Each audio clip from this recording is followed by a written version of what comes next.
Usa ka higayon dito sa Tagaytay, 2008 bulan sa Pebrero, sa weekly group counseling namo with Father Lickner. Makuha pa do og duha ka oras gikan sa Novaliches, upat ka rides paingon sa seminaryo ni Father Lickner.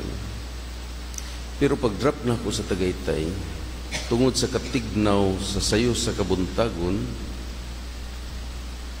nag-order ko og sabaw tinula nga bangus. Kay para mainitan na ako tijan. Dali daw paghigop pastilan pag may kapasok-pasok gigagamay nubuhagay gikan sa baba pilang akong kanon nasyak ang tindiro. Ako pag tagkasabaan sabaw na ako tag-order. Dili kon init, dili kon tignaw. Ako kusipa gagod. Yak magdahong na aday sabaw nga dili kong init. Unya sa atong kinabuhi mga kaigsuunan, kung dili kita paso, dili sab kita kung tignaw sa ama sa eskindi o babugnaw nga mga ilimnon, ikusipa gayud kita sa gingharian sa langit. Ang atong Ginoong Hesukristo nagpatinaw kanato, yes or no ra gayud. Kung tunga-tunga dili pwede, o kung mulabaw pa sa yes, mulabaw pa sa no, gikan gyapon kana siya sa dautan. Kung neutral kita, buot pasabot na, wala nato dawata pagkumpleto ang tanan nga gitudlo sa atong Ginoong Hesukristo, selective ra kita sa atong pagsunod kang Kristo. Naay nga ni di na nato hiangayan, mulikay na kita. Ilabi na karon panahon nga ang kalibutan daghan kaayo gi-offer nga mga makalingaw kanato. Usahay midya-midyer ka ng atong pagka-Kristiyano. Alanganin na atong pagka-Kristiyano. Ang dako nato nga panahon mao ang anaa sa kalibutanon nga mga kalingawan. Hangtod nga usahay mutipas ra gayud kita madugay. Sa katapusan pagtan-aw sa ato nga alanganin ang ato pagsunod kang Kristo, posible nga ikusipa ra gihapon kita dito sa gingharian sa langit pagkasayang. So ang atong Ginoong Hesukristo, human kita niya luwasa, human kita niya pasaylua, hinlo na kitang tanan.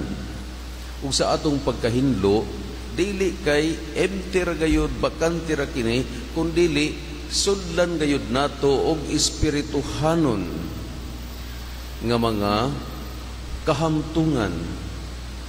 Otherwise, pagkasayang human kita luwasan niya nga dili nato kinibutangan, basig lahi inon ang musulod niini nga mas labaw pa ka mga dautan. Kita nato sa ebanghelyo pagtan-aw ni Beelzebul or sa pagtan-aw sa Satanas, bakante ra man gihapon ini. Nagdaya hinuon siya og lain pang mas kusgan, mas dautan pa kay kaniya. Og didto naposes gayod ang tagiya sa kinabuhi or tagiya sa panimalay. Inganaw sab kanato mga kaigsunan, kinahanglan dili neutral ang mga anghel nga sumala pa ni Father Cardinal Archbishop Fulton Sheen, human sa gira dito sa langit, nawaya na ang mga aso. Pagkatin-aw ra gayud, nakita sa Dios, ini may mga anghel na waya mo dapig sa kang Satanas, waya sa budapig kang Arkanghel Miguel. Neutral ini sila. Ipangpuyog ko ini sa kalibutan. Ingon pa ni Father Cardinal Fulton Sheen, mao nga daghay mga diwindi, mga kundi sa Ireland.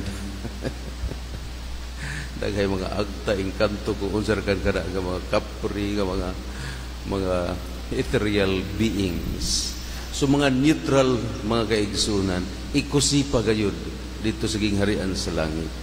Mga atong Ginoong Hesukristo nagpaklaro gayud kanato. Kung musunod kita kaniya, dawato nato ang tanan niya nga gitudlo, dili pag-alanganin, Yes or no ra gayon. Manindog kita og atong ipadangat ang atong mga pangalian.